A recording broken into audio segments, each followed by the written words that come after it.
All right, so every year the Indian Union budget drops, and it's this massive multi-trillion-dollar plan that touches literally everything, from the roads we drive on to the taxes we pay. In this explainer, we're going to cut through all the jargon and complexity of the 2026-27 budget. We'll show you the key shifts in spending, the major tax reforms, and what it all really means for the country's economic future. So right from the get-go, you need to know this budget has one big idea at its core: Yuva Shakti, which translates to youth power. The whole thinking here is pretty simple. India's growth engine is its young people. And this isn't just some catchy slogan. It's the actual philosophy that's shaping all the major spending and policy decisions we're about to get into. Okay, so here's how we're going to break it all down. First, we'll look at the budget's 3 core duties. Then we'll jump into how it's supposed to fuel the economy and empower people. After that, we'll dive into what's being called a new tax chapter before we wrap up by looking at the budget by the numbers. All right, let's kick things off with the budget's 3 duties. We're going to unpack these 3 kartavyas, which are basically the foundational principles for this entire financial plan. Okay, so here they are. Pretty straightforward. First up, accelerate economic growth. Think big projects, support for industry. Second is all about fulfilling people's aspirations. And that means investing in skills and education. And the third, making sure development is inclusive, which means making sure the benefits of growth reach everyone. Pretty much every policy we're about to talk about is designed to hit at least one of these 3 goals. Okay, so let's tackle that first duty head-on: accelerating growth. How exactly is the budget planning to do that? Well, that brings us to our next section: fueling the economic engine. This is where we see the really massive investments that are designed to jumpstart the entire country. Whoa, let's just start with the big headline number here: 12.2 lakh crore rupees. I mean, just let that sink in for a second. This is the government's proposed public capital expenditure, or CAPEX as you'll hear it called. Simply put, this is the money being plowed directly into building the country's future: all the roads, railways, and ports that create long-term economic growth. And this isn't just some one-time cash splash. If you look at this chart, you can see a really clear, consistent trend upwards over the last few years. It's jumped from just 3.4 lakh crore to this new record high. That steady climb tells you this is a long-term strategy, a serious commitment to building out infrastructure as the main driver for the economy. And this money isn't just being thrown around. It's really targeted. It's like they're placing these big strategic bets on key sectors. For instance, there's a 10,000 crore initiative to make India a global hub for biopharma. Then there's another 10,000 crores for a fund to help small and medium businesses scale up. And then you've got this huge push in connectivity.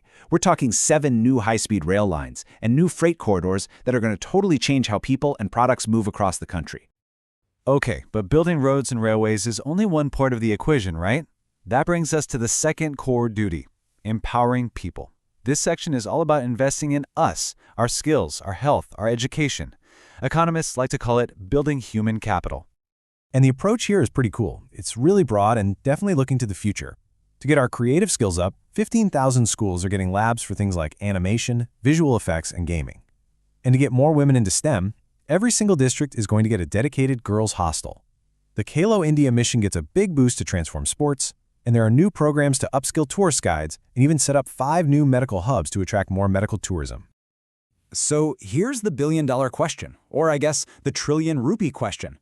All this spending on shiny new infrastructure and empowering people, where's the money coming from? And that, of course, brings us to the part of the budget that probably matters most to you and me: taxes. And it looks like the government is signaling a pretty massive overhaul here. This budget is talking about some really big reforms for both direct taxes, like your income tax, and indirect taxes, like customs duties. Okay, this is the big one. The biggest news on the tax front is a total rewrite. We're talking about a brand new Income Tax Act. The whole point? To simplify everything, radically.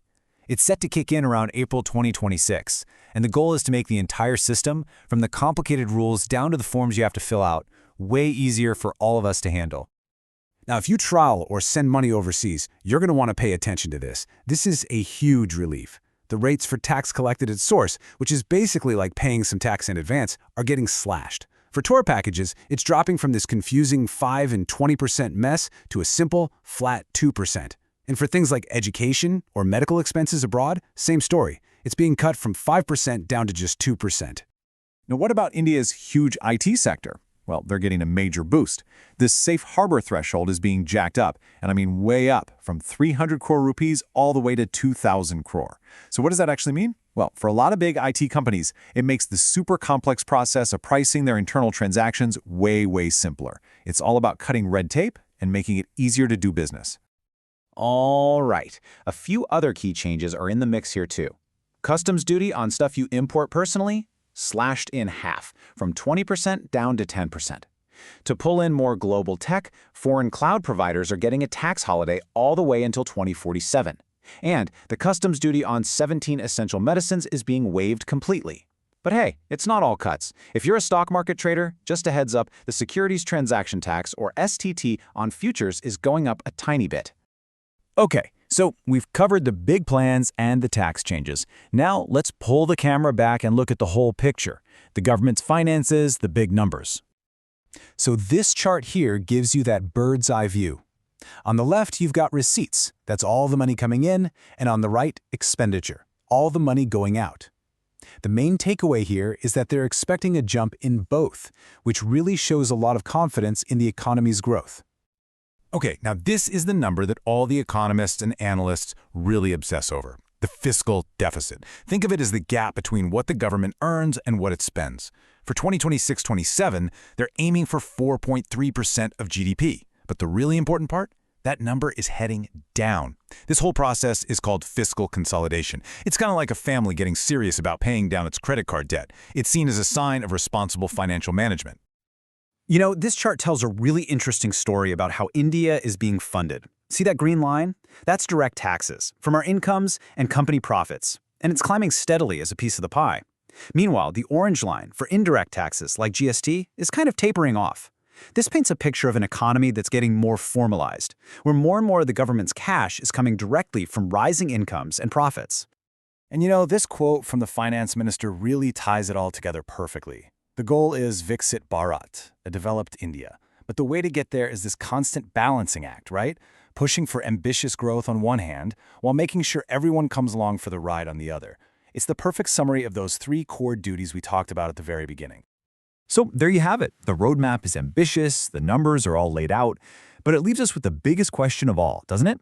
What's going to be the toughest challenge in actually making all these plans a reality? Because we all know the journey from a plan on paper to real change on the ground, well, that's always the hardest part.